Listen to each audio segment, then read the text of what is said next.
Graças e paz, irmãos. Amém. Boa noite. Boa noite. Mateus capítulo 6, por favor. Eu combinei com o pastor Eduardo da gente ler a mesma palavra aqui. Foi, pastor?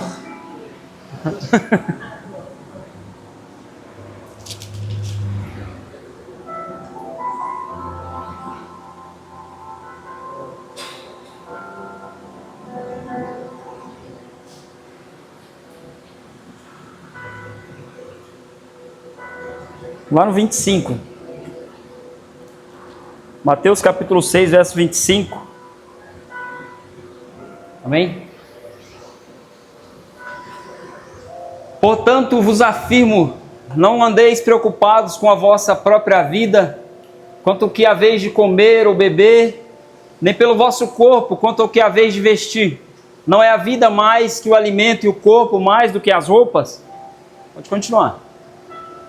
Contemplai as aves do céu, não semeiam, nem colhem, nem armazenam em celeiros, contudo vosso Pai Celestial a sustenta. Não tendes vós muito mais valor do que as aves? Pode continuar. Qual de vós, por mais que se preocupe, pode acrescentar algum tempo à jornada da sua vida? E por que andais preocupados quanto ao que vestir? Observai como crescem os lírios do campo. Eles não trabalham nem tecem. Eu, contudo, vos asseguro que nem Salomão, em todo o esplendor de sua glória, vestiu-se como um deles. Então, se Deus veste assim a erva do campo, que hoje existe e amanhã é lançada ao fogo, quanto mais a vós, outros, homens de pequena fé. Portanto, não vos preocupeis dizendo: que iremos comer, ou que iremos beber, ou ainda, com que nos vestiremos? Pois são os pagãos que tratam de obter tudo isso, mas vosso Pai Celestial, que sabe que necessitais de todas essas coisas. Buscai assim em primeiro lugar o reino de Deus e a sua justiça, e todas essas coisas vos serão acrescentadas. Portanto, não vos preocupeis com o dia de amanhã, pois o amanhã trará suas próprias preocupações. É suficiente o mal que cada dia traz em si mesmo. Amém? Pode sentar, irmão. Quietinho hoje. Tem cultos e cultos, né? Parece que é aquele culto, né, pastora, que Deus está falando com a gente devagarinho, né? Está construindo algo. Tem dia que ele chega aqui e tem um livro que chama A Patrola de Deus. Chamava de patrola, é o trator de Deus, né? Tem dias que parece que a gente chega e Deus vai quebrando tudo, destruindo tudo. E às vezes é preciso, né? É necessário. Mas tem cultos que é como esse, que ele vai falando devagar, que ele vai fazendo coisas de dentro para fora, de dentro de nós, que ele vai tirando de dentro, é sentadinho no seu canto, no seu lugar, e Deus falando de dentro para fora, e aí ele começa a dizer sobre uma palavra liberada sobre as nossas vidas. Eu gosto quando a Mayla quebra a corda do violão. Fazia tempo que eu não via ela quebrar a corda do violão. Eu vi ela quebrar. Eu gosto quando isso acontece. E é assim que o Senhor ele vem falar conosco nessa noite.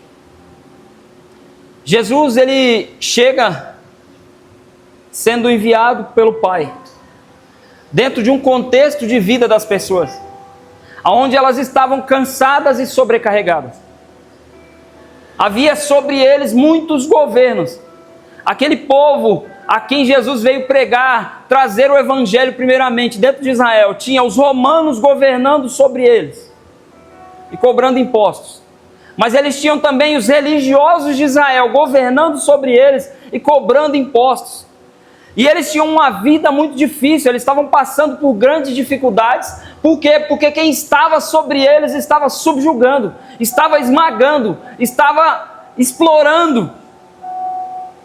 Então aquele povo começa a perder a sua esperança. Ele começa a olhar e de onde devia vir a esperança, que deveria vir de quem? Dos religiosos da época ou dos governantes da época, de quem estava sobre eles. Eles não conseguiam olhar e enxergar uma esperança de mudança e de transformação através daqueles que deveriam trazer isso para eles. Eu não sei qual foi o contexto no qual Jesus entrou na sua história. Eu não sei qual foi o momento. Mas eu creio que você vivia uma desesperança.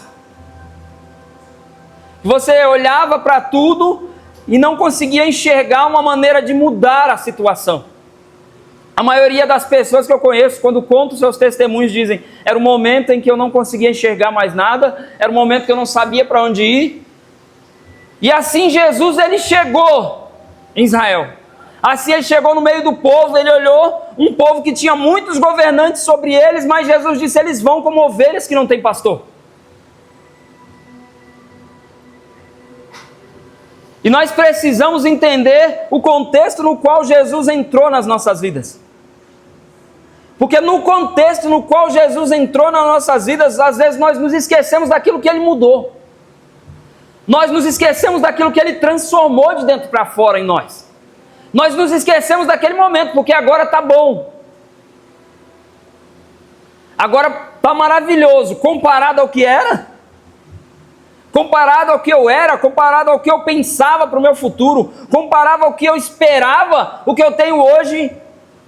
Mas nós esquecemos que Jesus ainda é Emanuel.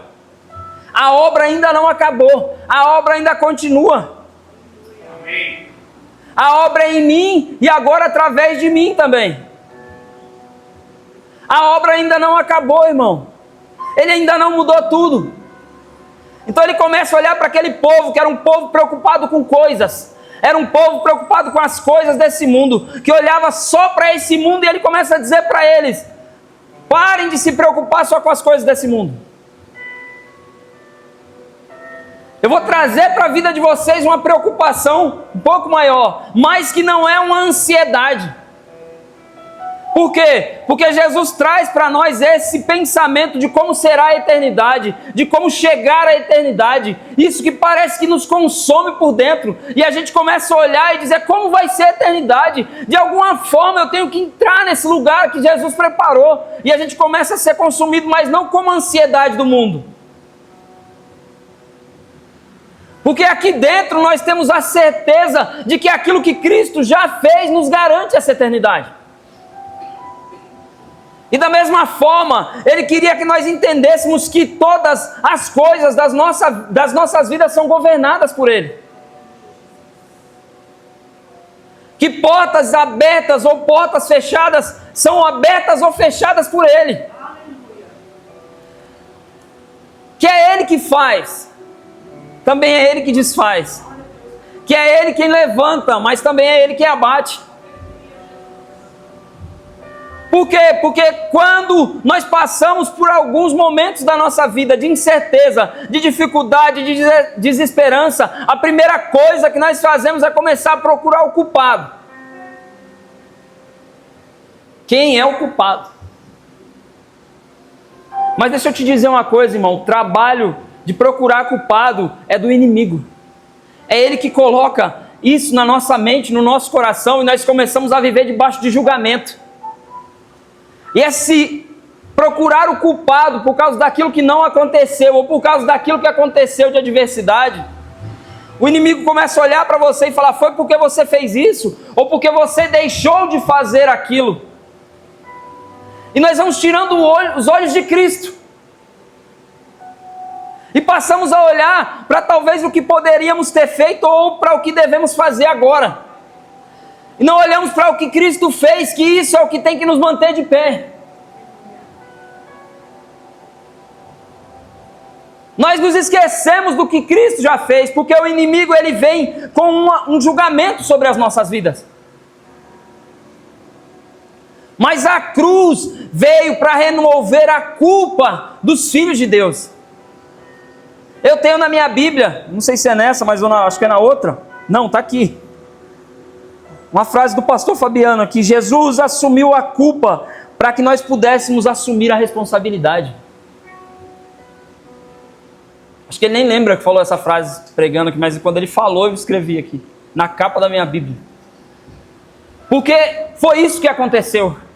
Jesus veio, encontrou um contexto na sua vida de destruição, de dificuldade, de desesperança, de alguém que estava andando a passos largos para o inferno, e deixando que a sua família, as gerações próximas também andassem nesse mesmo caminho. E ele veio e ele assumiu toda a culpa. e Ele apagou todo o extrato de dívida que havia para que você pudesse assumir a responsabilidade de viver um novo tempo. Não é fácil, mas não é como o mundo vem trazer as pressões toda essa dificuldade para viver essas coisas. Não. O fardo é pesado, mas você pode dividir o fardo. Com quem, irmão? Com o irmão do lado. O que acontece hoje, pastor, é que as pessoas, ao deixar de olhar para Cristo e procurar o culpado das suas crises, elas estão deixando a comunhão da igreja.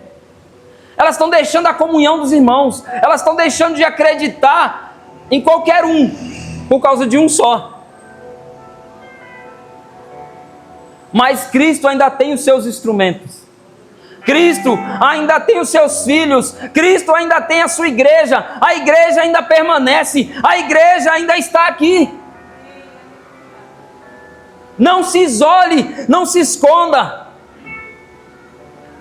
Tiago vai dizer assim: porque vocês não confessam os seus pecados uns aos outros, é que vocês são julgados.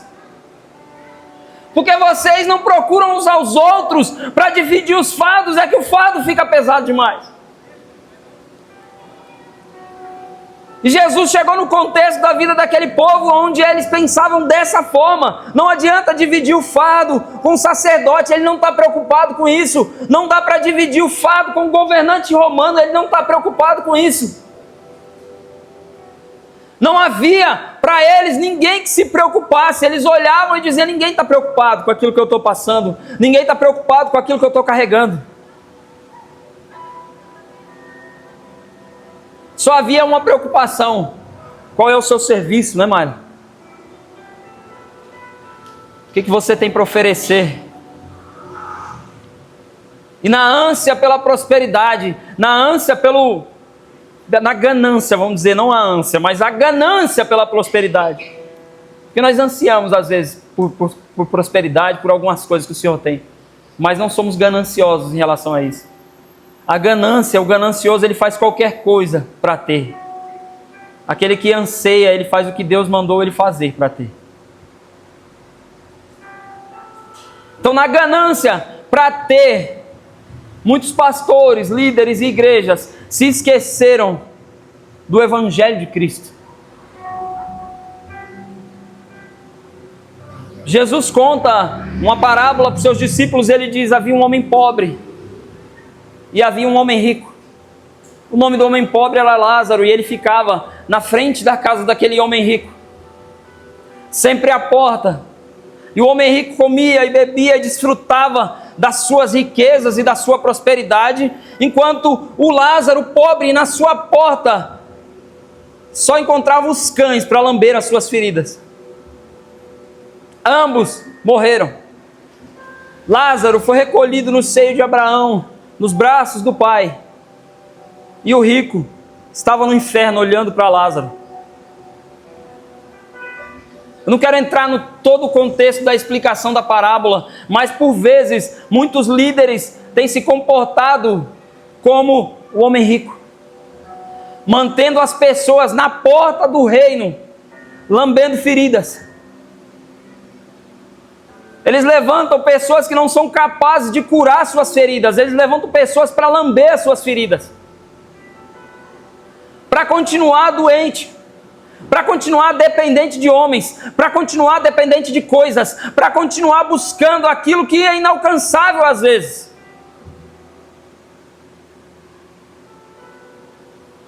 Mas Jesus, Ele levantou pastores e líderes para curar a sua vida, para curar as suas feridas, para curar as suas dores, porque Ele levou sobre si dores e enfermidades.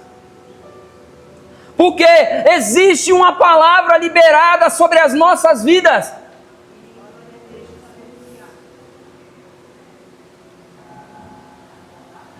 Há uma realidade no mundo, irmão, nem todos vão prosperar. Jesus veio para nos ensinar a estar contentes dentro daquilo que nós já recebemos.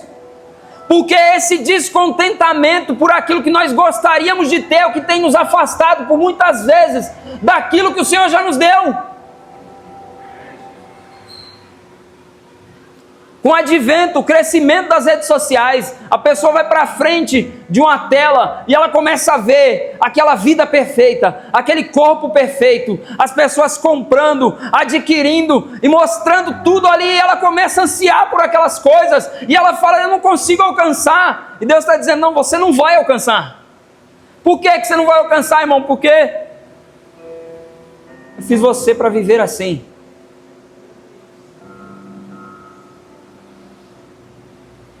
Aí alguém diz assim, Carlos, você está dizendo, então que eu não posso ansiar por coisas melhores? Por uma vida melhor? Que eu não posso ansiar ou desejar ter coisas? Não, não é isso que eu estou dizendo. Eu estou dizendo que você tem que olhar para a sua realidade, colocar os pés no chão, falar, isso é o que eu preciso fazer para conquistar. Isso é o que é necessário ser feito, porque aquela vida perfeita, a forma como aquelas pessoas estão colocando na internet, aí elas começam, primeiro elas mostram tudo que adquiriram, e depois vão vender uma rifa.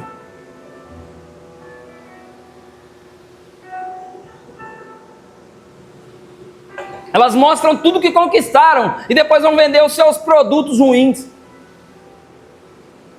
Elas mostram tudo o que conquistaram, mas não mostram como. Essa semana nós tivemos a amostra de 260 bilhões apreendidos. 260 bilhões movimentados, não apreendidos, né? De forma ilícita. E essas pessoas estavam na internet, ostentando e mostrando os seus carros. Eles estavam lá mostrando os seus helicópteros, as suas mansões. E aí, moldando, porque eles são influenciadores digitais. E deixa eu te perguntar, quem é que está te influenciando?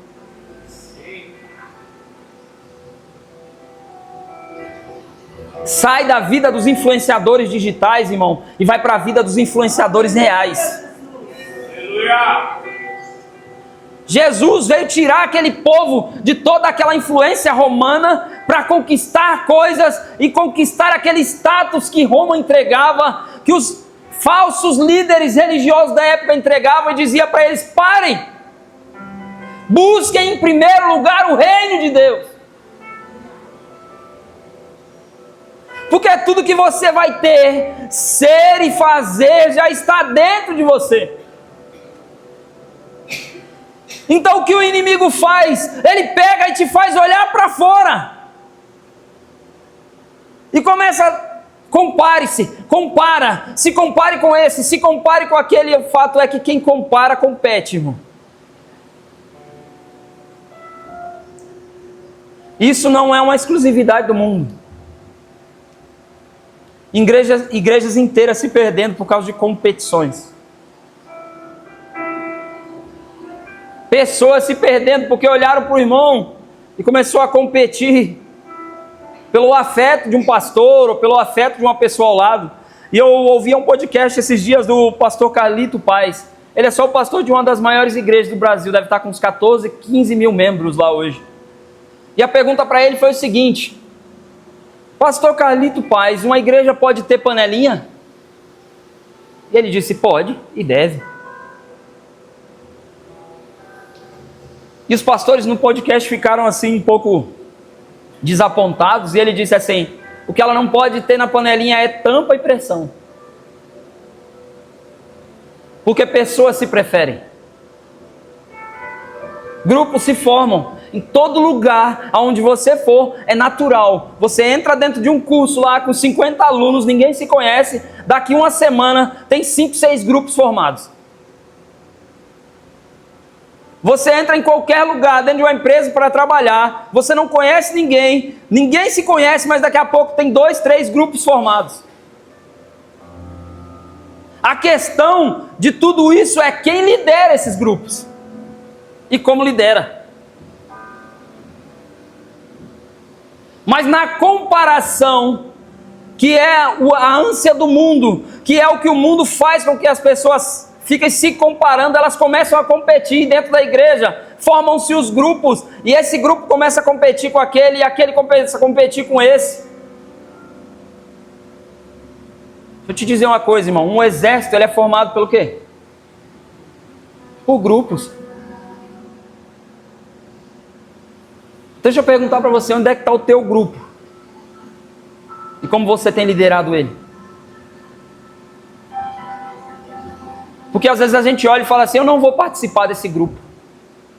Eu não gosto dessa forma, então faz da forma que você acha que tem que fazer, forma um grupo e copia Jesus.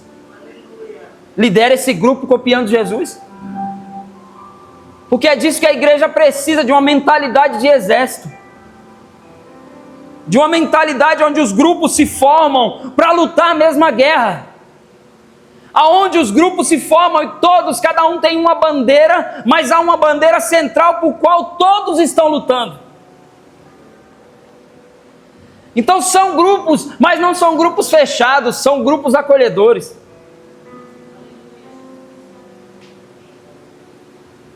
É assim que se forma.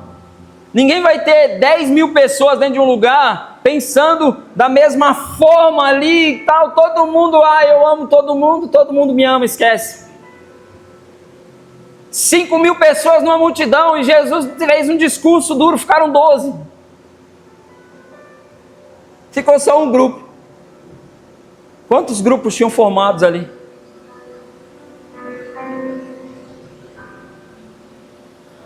O discurso foi duro demais. Mas deixa eu te dizer uma coisa. O evangelho, algumas vezes ele parece duro demais. A palavra, às vezes ela é o martelo que esmiuça a penha, porque o nosso coração ele vai se endurecendo no meio da caminhada.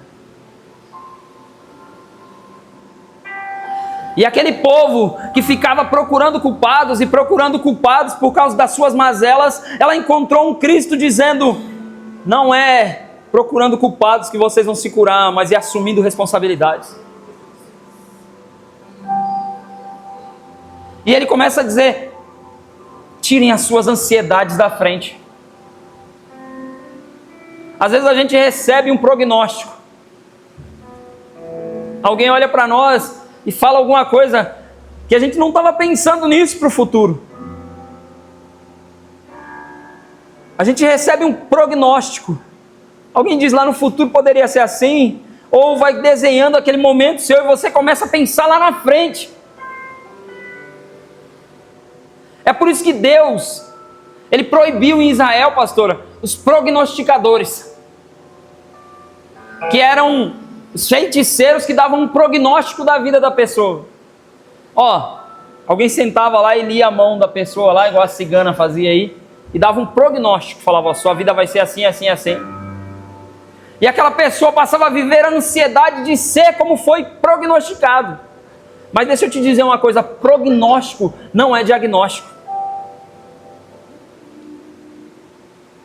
Diagnóstico é palavra de Deus. Deus é quem dá diagnóstico a respeito das nossas vidas.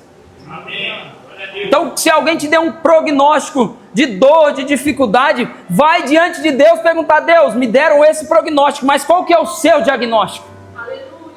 Me disseram isso, mas o que é que o Senhor está dizendo? Esse momento aponta para isso, mas o Senhor pode mudar a minha história. O Senhor pode mudar esse prognóstico em um diagnóstico de vida. Aquele povo tinha um prognóstico: a vida de vocês vai ser dura assim por anos, vocês vão sofrer assim por anos, vocês vão passar dificuldade por anos. Mas Jesus vem dizendo: não,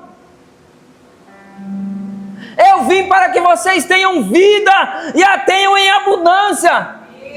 Aleluia!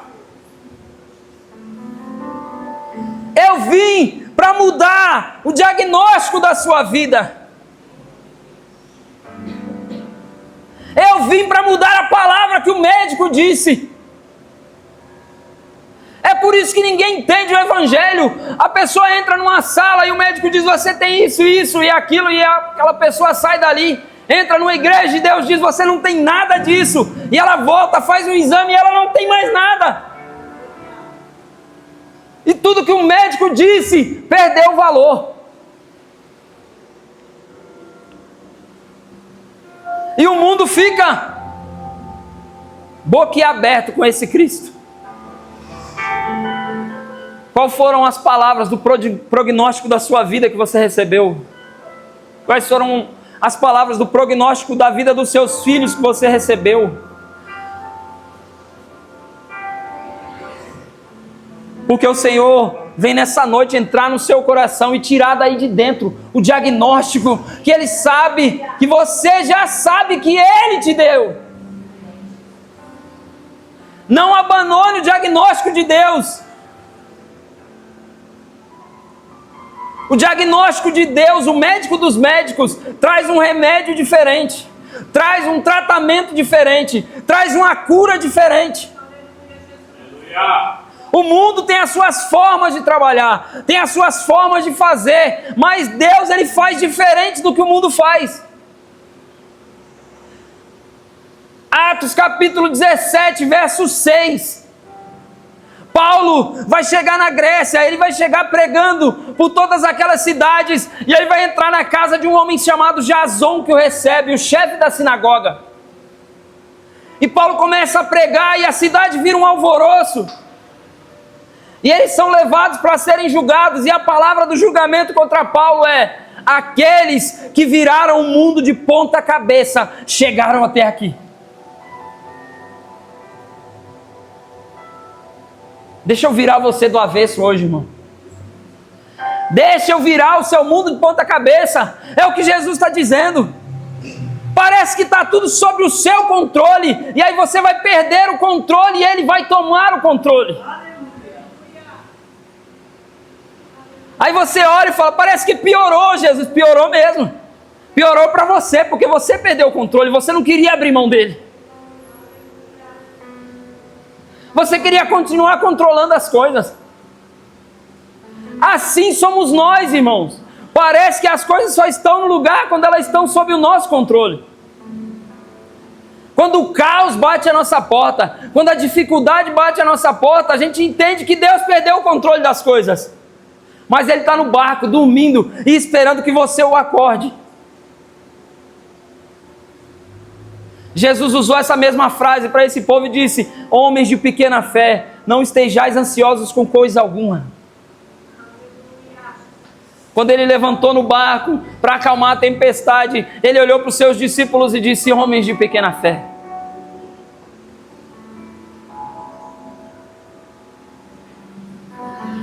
Ei, homens de pequena fé. Qual é a situação a qual você precisa acordar Jesus aí dentro?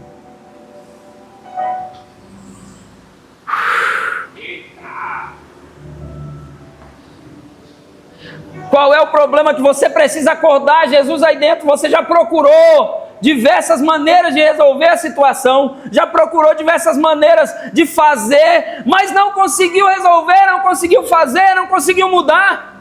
Ah, deixa Jesus virar o seu mundo de ponta cabeça. Deixa Ele virar a sua vida de ponta cabeça. Deixa Ele te virar do avesso, porque Ele veio para isso. Ele veio para quebrar aquilo no qual você fundamentava a sua confiança. A minha confiança estava no dinheiro. Ele veio, não, o dinheiro não serve mais. O dinheiro não resolve essa situação.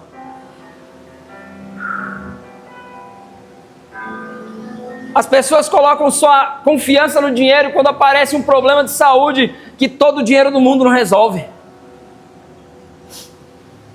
As pessoas colocam a sua confiança em outra pessoa e falam: essa pessoa vai resolver, e quando ela liga a pessoa não atende.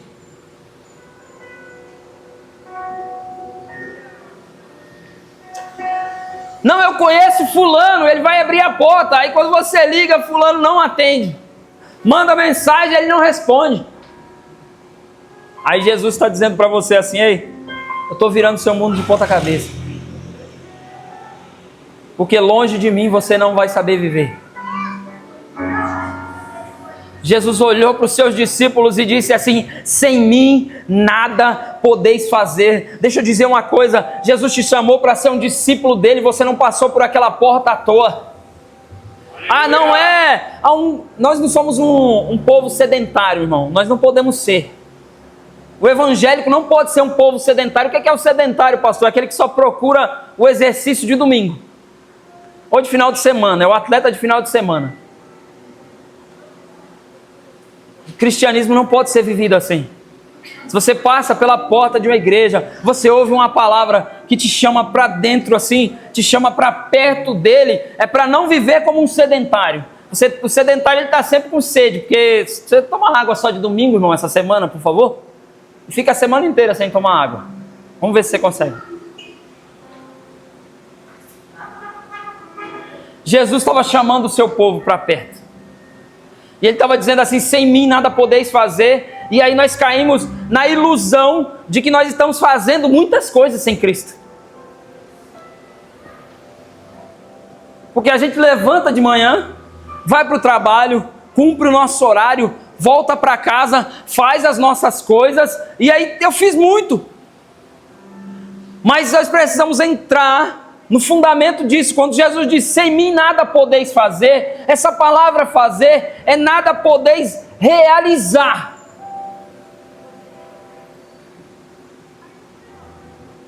Nada podeis fazer que mude realidade. Nada podeis fazer que aponte para a verdadeira realidade que é eterna. Então nós vamos fazendo muitas coisas sem Cristo e achamos que está tudo bem. E eu louvo ao Senhor pelas vezes que Ele me parou no meio da caminhada quando eu estava fazendo muito sem Ele. Quando eu estava fazendo algumas coisas sem Ele. E eu peço que Ele te pare se você estiver fazendo sem Ele. Por quê? Porque Ele vem para te dar uma mudança de realidade. Para você enxergar aquilo que você pode fazer a partir de uma realidade eterna e não de uma falsidade mundana. Porque Jesus vai terminar ali o seu ministério dizendo assim para os seus discípulos: olha, muitos me procurarão, estarão diante de mim naquele dia. Eu fiz, Senhor, eu fiz. Eu não te conheço, você não realizou nada em mim.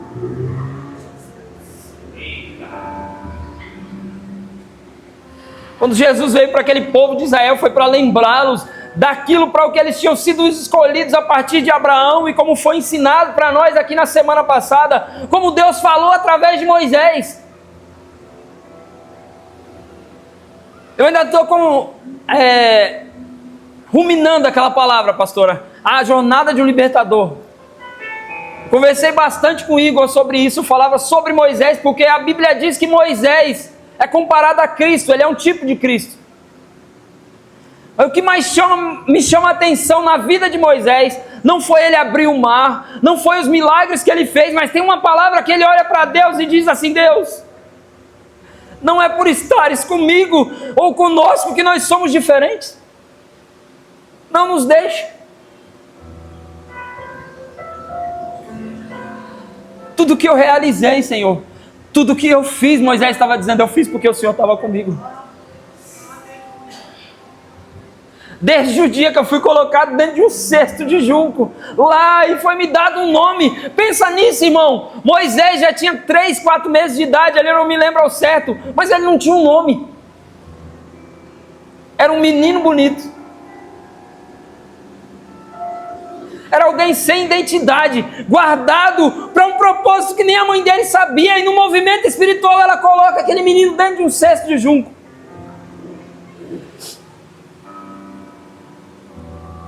E do mesmo modo que a arca de Noé navegou para um lugar onde Deus queria, aquele pequeno cesto de betume guardado navegou para o lugar onde Deus queria, e ali ele recebeu um nome, uma identidade.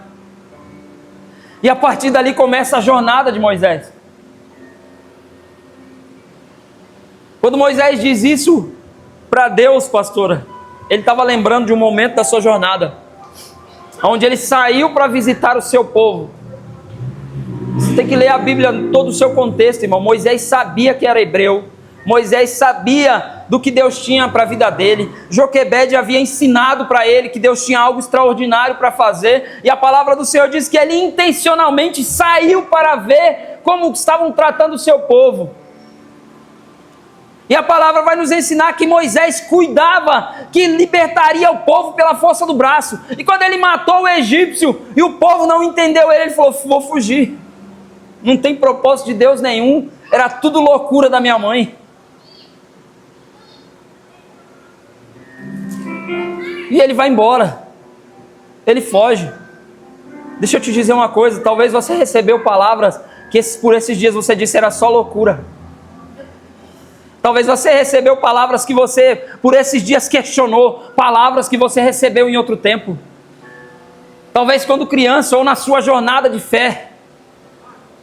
E o Senhor te trouxe aqui para de novo virar o seu mundo de ponta cabeça, para você encontrar escondido lá embaixo as palavras sobre as quais você murmurou por esses dias. As promessas que Ele te fez lembrar e você disse: não, Senhor, tem alguma coisa errada. Mas eu quero te lembrar de um homem chamado Gideão. Ele olhou para Deus e disse: o que é feito das promessas se o Senhor é conosco? E esse questionamento é tudo que Deus precisa. Porque Ele vai olhar para Ele, vai nessa tua força. É isso que eu preciso, que você comece a questionar: como eu vou viver as promessas? Como eu vou viver as palavras já liberadas sobre a minha vida? Como eu vou viver aquilo que Jesus disse? Porque viver aquilo que Ele não disse, você já sabe. Viver contrário à vontade de Deus, a gente já sabe, é fácil. Jesus veio trazer respostas para eles e dizer: é buscando o reino de Deus e a sua justiça que vocês vão viver as minhas promessas. Quando Gideão, um homem de Deus, questiona e ele diz o que é feito das promessas. O livro de Juízes, capítulo 5, termina com um profeta liberando promessas. Se você quiser ler, lê lá na sua casa. Juízes, capítulo 5, o final. Aparece um profeta e diz assim: olha, isso aqui é liberado sobre vocês. Essa palavra está sobre vocês. Isso está sobre vocês, mas vocês desobedeceram.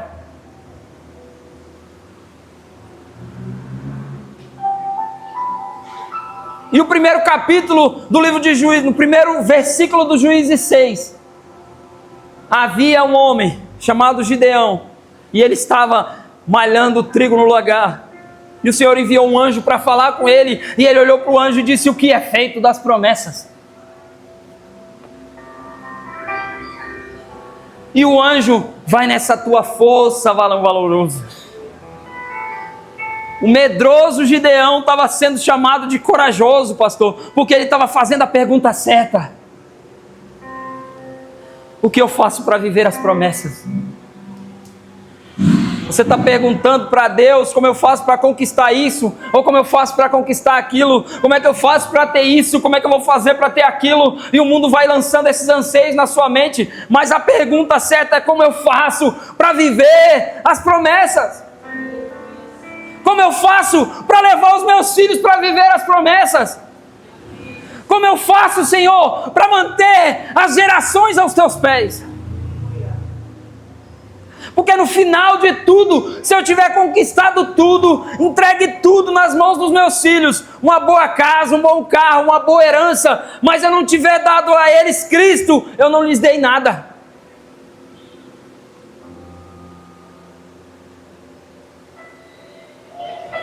Eu olho para isso a partir da minha história, a partir de mim mesmo. Eu sei o quanto minha mãe lutou para nos dar Cristo.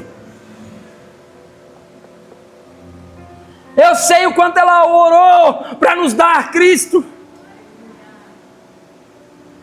Você está aqui porque alguém orou para te dar o Cristo. Porque debaixo das orações de alguém, dos joelhos de alguém que não desistiu para te dar o Cristo.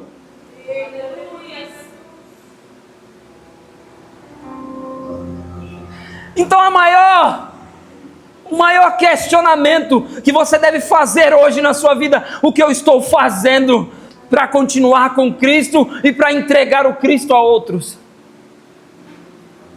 Porque ainda é Ele, irmão. Ainda é Ele que nos garante todas as coisas. Ainda é Ele que nos garante tudo o que nós precisamos para viver nesse mundo. Ainda é Ele que nos garante sobrevivência, mas também é Ele que nos garante abundância.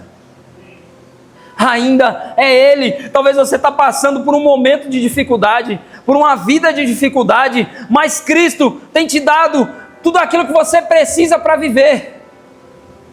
Por quê?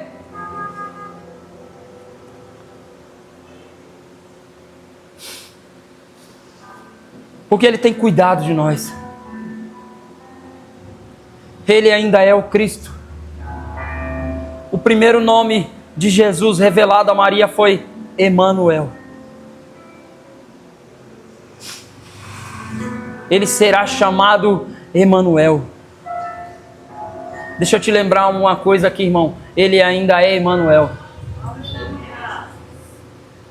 Ele ainda é Deus conosco. No meio da dificuldade, Ele ainda é Deus conosco. No meio da dúvida, Ele ainda é Deus conosco. No meio das lutas, Ele ainda é Deus conosco. Ele ainda é Emanuel. A palavra Emanuel, ela é um pouco complexa, porque é a emanação do El. É parte de Deus saindo para encontrar o homem.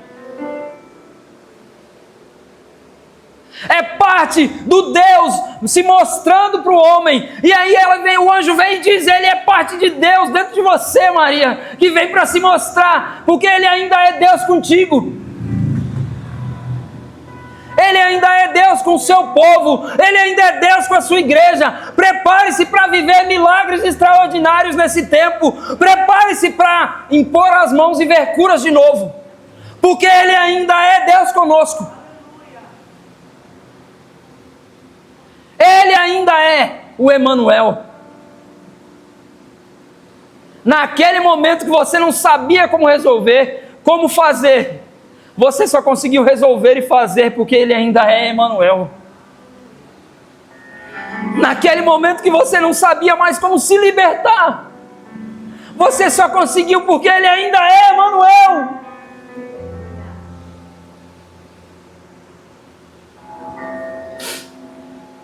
No meio daquela situação que você não sabia como resolver, você só saiu dela porque Ele ainda é Emanuel. Ele ainda é Deus conosco, irmão. Ele não nos abandona, apesar de nós. Apesar dos nossos questionamentos, a gente chega diante de Deus, diante do nosso Senhor, e Ele sabe tudo.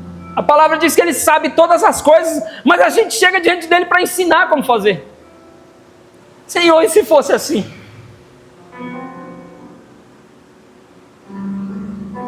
O silêncio de Deus não é desprezo, não, irmão. É só o que eu conversava com a Bia hoje. Ela falava assim: pai, você não respondeu essa e essa mensagem. Eu falei: porque você perguntou a mesma coisa de 3 formas diferentes. E eu já tinha dito não. Posso fazer isso? Posso fazer desse jeito? Posso fazer dessa forma? Era a mesma coisa. A primeira pergunta eu disse não. E aí ela perguntou de novo. Não respondi. Ela perguntou de novo. Não respondi. Ela falou: pai, por que você não me respondeu? Porque você perguntou a mesma coisa de 3 formas diferentes. E o primeiro não que eu disse já vale para os 3. Às vezes é assim na nossa vida com o Senhor. A gente pede a mesma coisa para Deus e acha que dá para manipular o coração dele.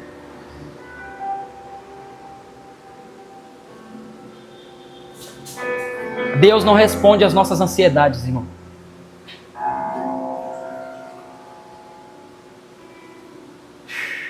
Deus responde ao nosso coração quebrantado e contrito. Porque um coração quebrantado e contrito não o desprezará, ó Deus. A ansiedade é alguém imaginando muitas coisas que poderiam ser feitas. A ansiedade é alguém imaginando muitas formas de fazer. A ansiedade é mostrando muitas formas como as coisas poderiam acontecer ou poderiam ter acontecido. E a gente leva diante de Deus as nossas ansiedades, não para colocar diante dele. A gente começa a dizer: mas Deus, se fosse assim, se fosse dessa forma, se acontecesse assim, se nós fizéssemos assim. Chega diante dele só com o coração quebrantado e contrito, porque esse ele não despreza. Como que é o coração quebrantado e contrito, irmão? É naqueles dias que a gente dobra os joelhos, como o pastor começou dizendo aqui, e não tem mais o que dizer.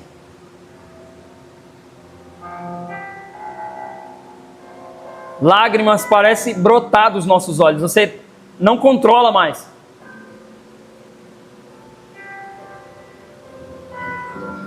Talvez você não saiba o que é passar por uma crise de ansiedade, ou por uma crise de pânico, ou por um momento onde você perde o controle das suas emoções. E eu espero que você não saiba e não passe. Parece que tem duas pessoas dentro de você. Uma querendo ir para a guerra e a outra querendo fugir. Uma com a espada na mão e a outra se escondendo atrás de um escudo. Parece que tem duas pessoas te controlando e nenhuma delas é você mesmo. Você não sabe o que fazer, você não sabe para onde ir, parece que tudo ali vai te sufocar, vai te matar, tudo, você perdeu total o controle.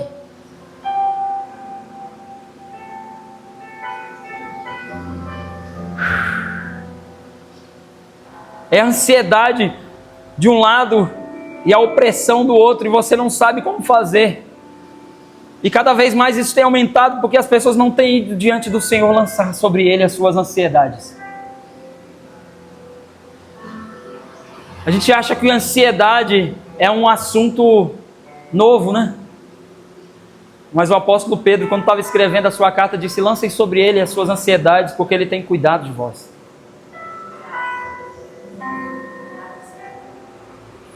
Jesus, quando veio pregar há 2000 anos atrás em carne, ele dizia: não estejais ansiosos por coisa alguma. Isso não é novo, irmão, só é diferente.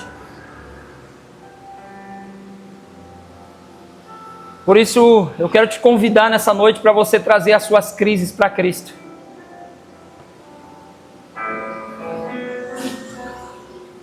Eu quero te convidar nessa noite para você colocar os seus anseios nele.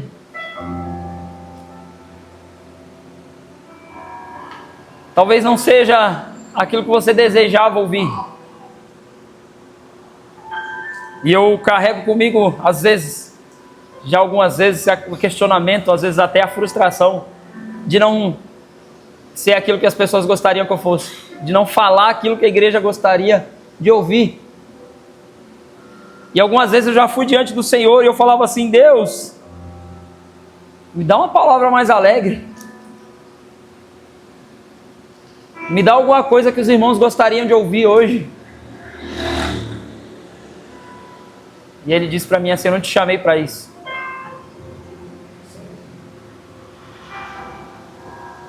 Eu te chamei para você frustrar algumas pessoas. Eu te chamei para você frustrar os desejos dos corações humanos. E para isso você tem que viver as suas próprias frustrações. E a primeira delas é não ser agradável com o microfone na mão. Por muitas vezes, irmãos, por muitas vezes, e eu sei disso, eu vou contar só um...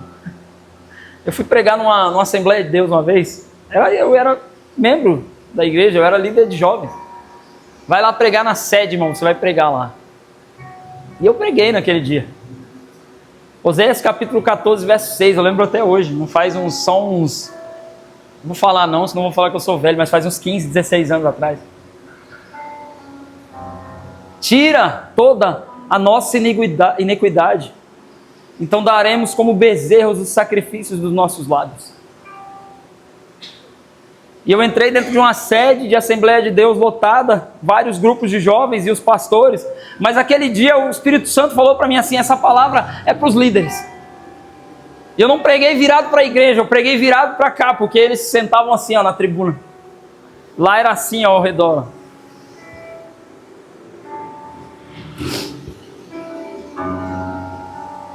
Só preguei uma vez. E uma pessoa me disse assim: se você continuar pregando assim, irmão, você vai ser pregador de um convite só.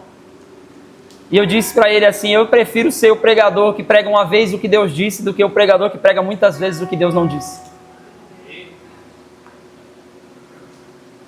Se vocês não quiserem ouvir o que Deus tem para dizer, não me chamem. E eu creio que é isso que o Senhor tem para nós nessa noite. Nos chamar para esse lugar onde nós começamos a abrir mão das nossas ansiedades e voltamos para Cristo. Aleluia. E voltamos para esse lugar que às vezes nós não queremos estar, porque Ele vira a nossa vida de ponta cabeça. Ele tira o controle das nossas mãos e Ele retoma o controle das coisas. Eu quero conquistar, Senhor, isso, isso e isso. Então Jesus falou: senta, faz as contas. Não começa a construir para depois ficar parado no meio do caminho. Senhor, quero comprar o meu carro. Em nome de Jesus, eu nunca entreguei uma chave para ninguém não, irmão. Não acredito muito. Até creio que Deus faz essas coisas. Ele pode usar alguém para dizer: ó, você vai conquistar isso. Mas quando Deus fala isso, tem um processo. A doce ilusão de comprar um carro com nome sujo. A doce ilusão de ir lá e fazer um financiamento grande sem ter feito as contas antes e vai perder. Eu sei bem o que é isso, irmão. Eu sou igual a vocês. Porque não sentou, fez as contas como Jesus disse. Jesus estava ensinando o processo. O Cristo estava ensinando como que é o processo. Olha, eu vou te dar um cargo. É mesmo? Vai me dar um cargo, Senhor? Como que eu faço? Começa a estudar. Quantas pessoas, irmão, que você conhece que tem um cargo sem ter estudado? Quantos? Conta nos dedos. Deus faz, mas é 1 em 1 milhão. Ah, então Deus precisa, irmão, que eu facilite as coisas para Ele? Não. Deus precisa que você não conquiste com facilidade para você não ensinar isso para os outros.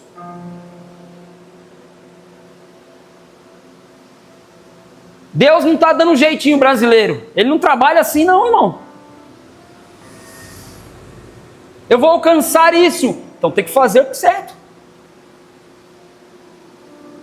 Eu vou prosperar nisso. Tem que fazer certo. Eu vou fazer dessa forma. É assim que o povo de Deus foi se destacando no mundo. Foi assim que o povo de Deus foi crescendo. Foi assim que o povo de Deus foi evidenciando o Cristo através das suas conquistas.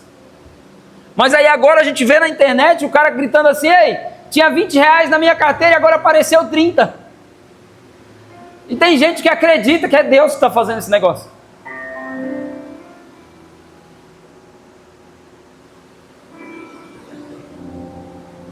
Eu espero de todo o coração, irmãos, que nós vivamos sempre um evangelho que expõe as nossas realidades, para que a gente venha viver a realidade de Deus.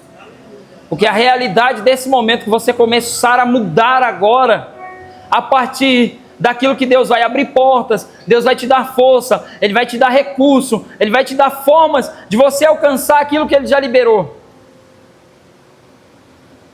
Mas começa hoje. O que eu preciso fazer, Senhor, para alcançar aquilo que o Senhor já liberou? Essa é a pergunta. O que são feitos das promessas? Fica de pé em nome de Jesus.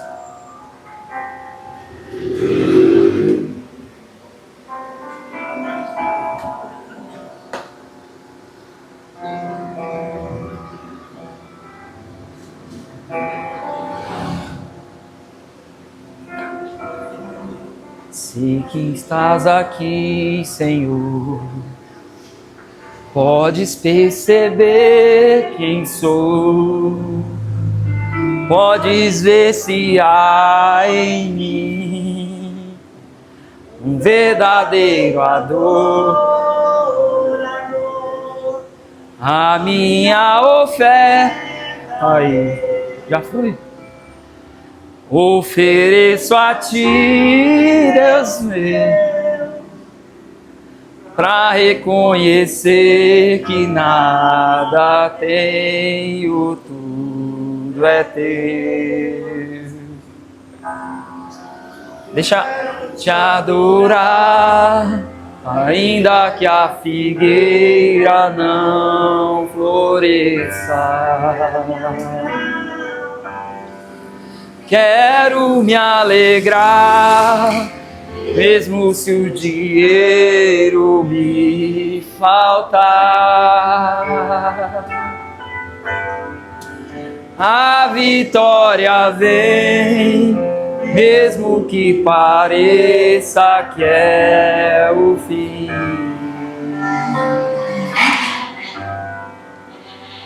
Pois tu és fiel, Senhor, fiel a mim. Sei que estás aqui, Emanuel. Canta para o Senhor. Sei que estás aqui. Vai devagarinho que eles já vão entrar. Podes perceber. Isso. Feche seus olhos, irmão. Podes esse em mim. E comece a falar com o Senhor. Um verdadeiro ador. Em nome de Jesus, Senhor. Eis-nos aqui como igreja, Senhor, na tua presença.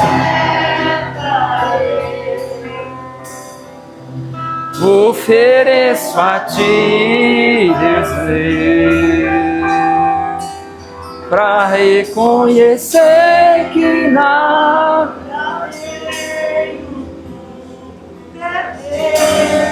Esse é o seu ministério, não é o meu, viu?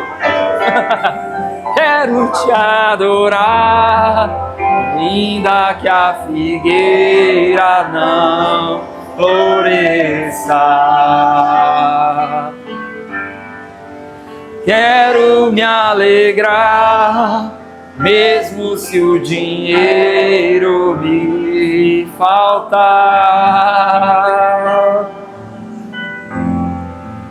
A vitória vem, mesmo que pareça que é o fim.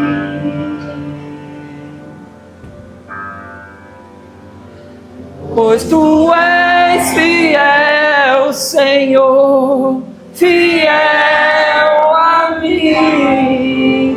Pai, em nome de Jesus, nós queremos ser alvo da tua fidelidade, Senhor. Faz-nos, Senhor, em nome de Jesus, verdadeiros adoradores na tua presença, Senhor, para alcançar as promessas que o Senhor já liberou sobre as nossas vidas, sobre os nossos lares. Que em nome de Jesus, Senhor, o nosso caminhar nos faça alvos dessa fidelidade. Que em nome de Jesus, Senhor, nós possamos ser alcançados pela tua presença, Senhor, todos os dias, em meio às dificuldades. Seja perceptível a tua presença, Senhor.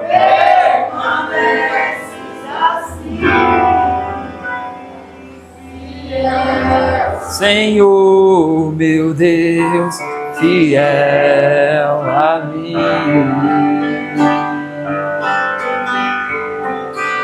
Fiel, Senhor, meu Deus, fiel